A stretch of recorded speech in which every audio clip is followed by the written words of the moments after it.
नमस्ते दोस्तों, आज पॉलिटी में देखते हैं राज्य के नीति निर्देशक तत्व जो कि बीपीएससी मेंस के लिए बहुत महत्वपूर्ण होता है और अल्टरनेट ये पूछते रहता है और कभी कभी कंटिन्यूअस भी पूछ देता है। तो इसकी कॉन्सेप्ट को समझ लीजिए, पॉलिटी कंसेप्ट पर बेस है।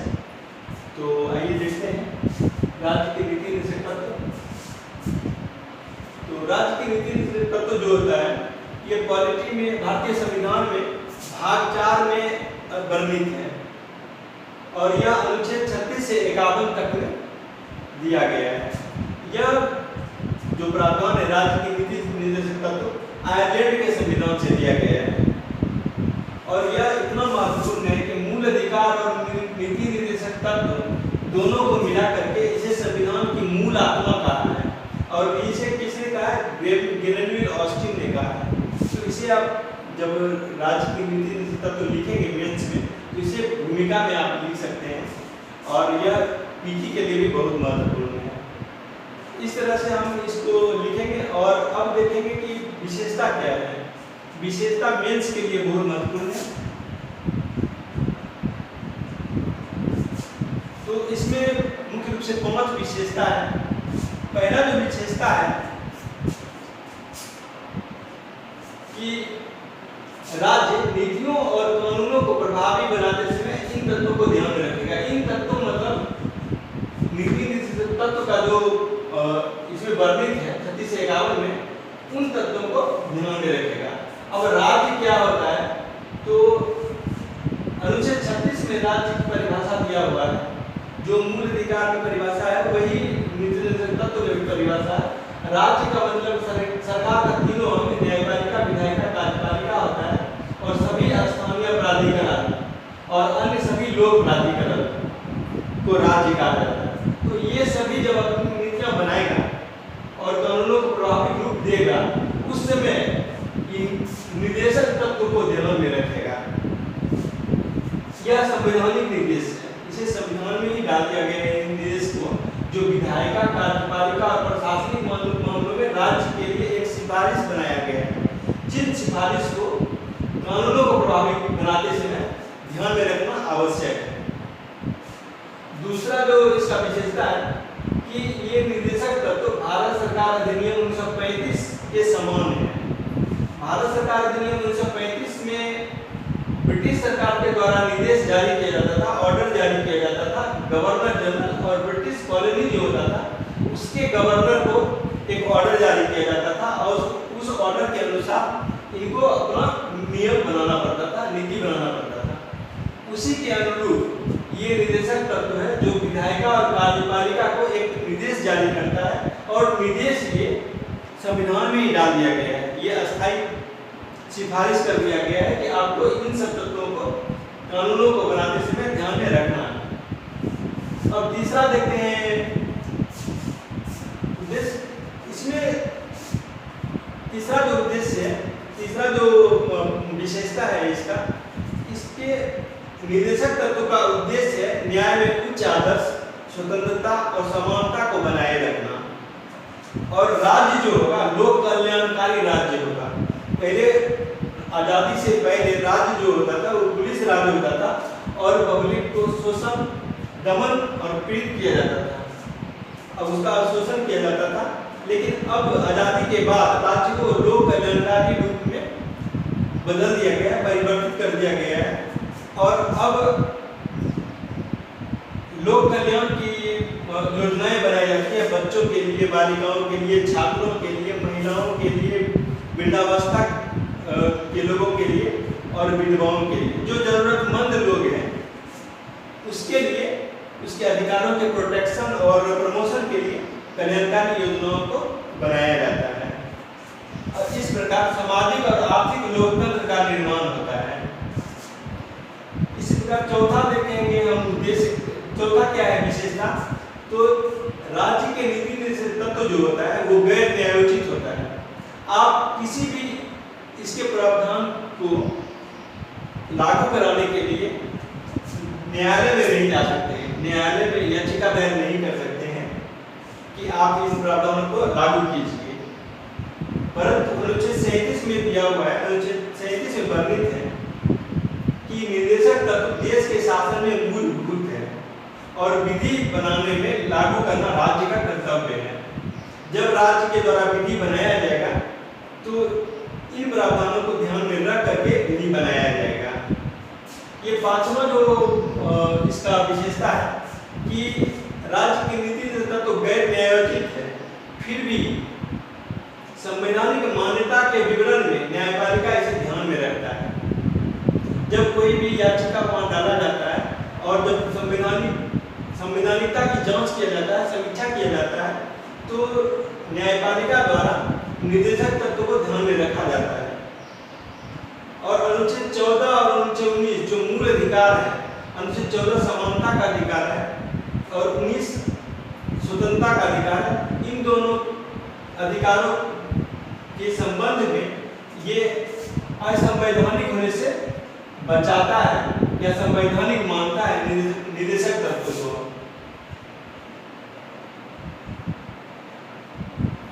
तो इस प्रकार हम विशेषताओं को लिखेंगे और उसके बाद ये क्रियान्वयन भी बहुत महत्वपूर्ण है। क्रियान्वयन साथ में क्रियान्वयन पूछ लिया जाता है, इसके विशेषताओं के साथ में क्रियान्वयन को पूछ लिया जाता है।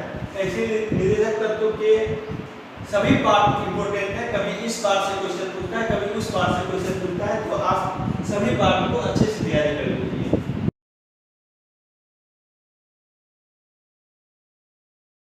निर्देशक तत्व में क्या प्रावधान है? तो संविधान में इसका वर्गीकरण नहीं किया गया है, लेकिन यदि 36 से 51 तक ये वर्णित है प्रावधान, तो इतनों को एक साथ अगर पढ़ते हैं तो मिक्स हो जाता है। इसलिए इसके दशा और दिशा के आधार पर इसे 3 वर्गों में विभाजित करके और तब इसका अध्ययन करते हैं और इसे एक प्रकृति का जो प्रावधान दिया हुआ है उस प्रकृति को एक जगह रख करके उसका अध्ययन करते हैं, तो हमें काफी सहूलियत भी महसूस होता है और एक तरह की चीजों को एक जगह रखने से एग्जामिनर को भी अच्छा लगता है। तो इस तरह से संविधान में इसका वर्गीकरण नहीं है, लेकिन इसके दशा और दिशा के आधार पर 3 वर्गों में विभाजित किया गया है: समाजवादी, गांधीवादी और उदारवादी। तो समाजवादी जो प्रावधान है ये प्रस्तावना में 42वें संशोधन के द्वारा जोड़ा गया था और समाजवादी का अर्थ होता है गरीबी, उपेक्षा, बीमारी, अवसर की असमानता को समाप्त करना।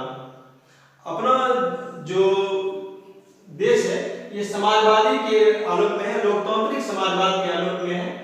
समाजवाद के आलोक में इसे वर्णित किया गया है और अपना देश लोकतांत्रिक समाजवादी राज्य है और भारत जो है लोक कल्याणकारी राज्य की स्थापना करता है। ये निर्देशक तत्व भारत को लोक कल्याणकारी राज्य बनाता है।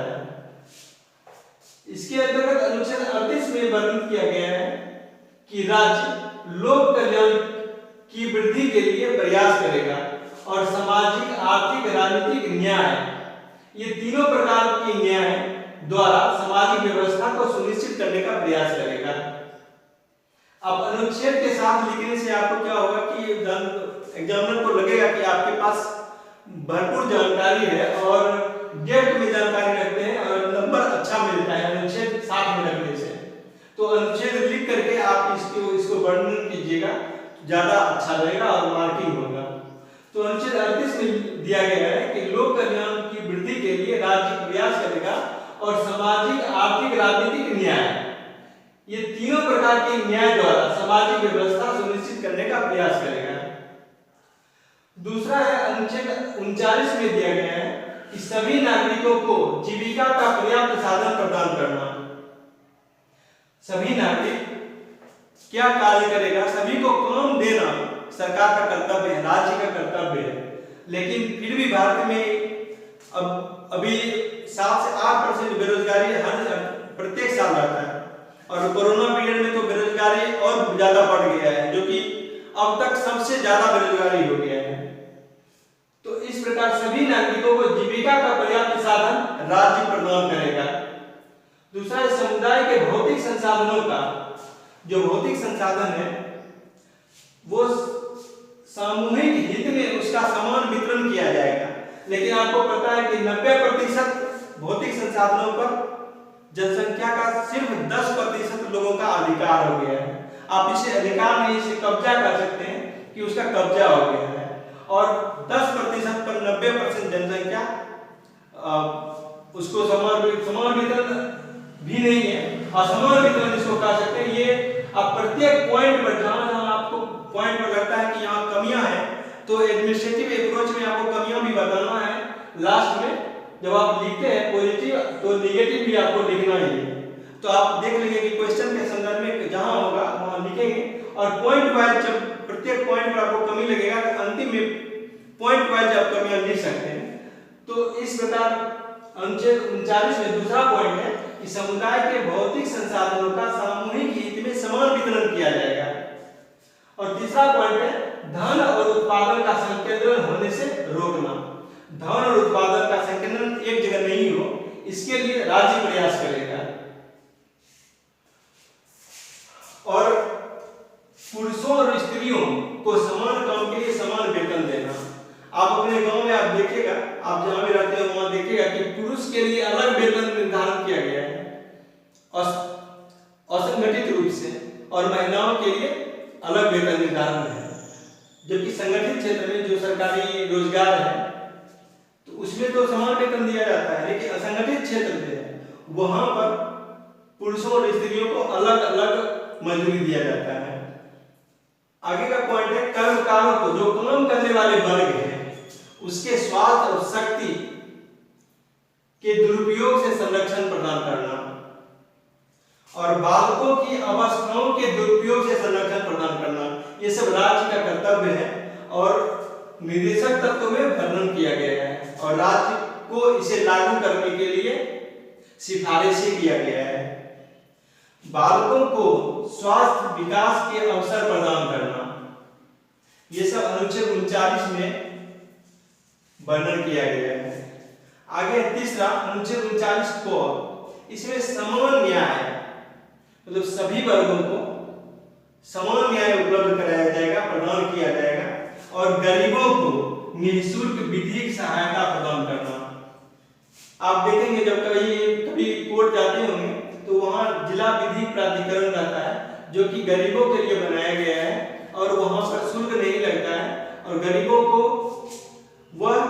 वहां जाने पर आपको निःशुल्क न्याय दिया जाएगा और आपका जो वकील का खर्च है वो बच जाएगा। लेकिन व्यवहार में ऐसा होता नहीं है और आप देखेंगे कोर्ट में ज्यादातर गरीब लोग ही भटक रहे हैं। तो यहाँ भी आप लिख सकते हैं अनुच्छेद 39 में दिया हुआ है समान न्याय प्रदान करना, राज्य के द्वारा सभी लोगों को समान न्याय प्रदान किया जाएगा और गरीबों को निःशुल्क विधिक सहायता प्रदान किया जाएगा। अब अनुच्छेद 41 में देखते हैं। अनुच्छेद 41 में सभी लोगों को काम और शिक्षा पाने का अधिकार है और राज्य के द्वारा सभी को काम और शिक्षा उपलब्ध कराया जाएगा। बेरोजगारी, बुढ़ापा, बीमारी, निःशक्तता, इन सब दशाओं में लोक सहायता पाने का अधिकार है। पांचवा है काम की मानवोचित दशाओं का निर्माण करना। जो व्यक्ति कार्य करेगा, कहीं भी फैक्ट्री में कहीं कार्य करेगा, वहां पर मानवोचित दशाओं का निर्माण करना राज्य का कर्तव्य है। इसके लिए राज्य के द्वारा एक कमिश्नर नियुक्त किया जाता है और वह देखता है कि कहीं भी जहां फैक्ट्री है वहां जाकर देखता है।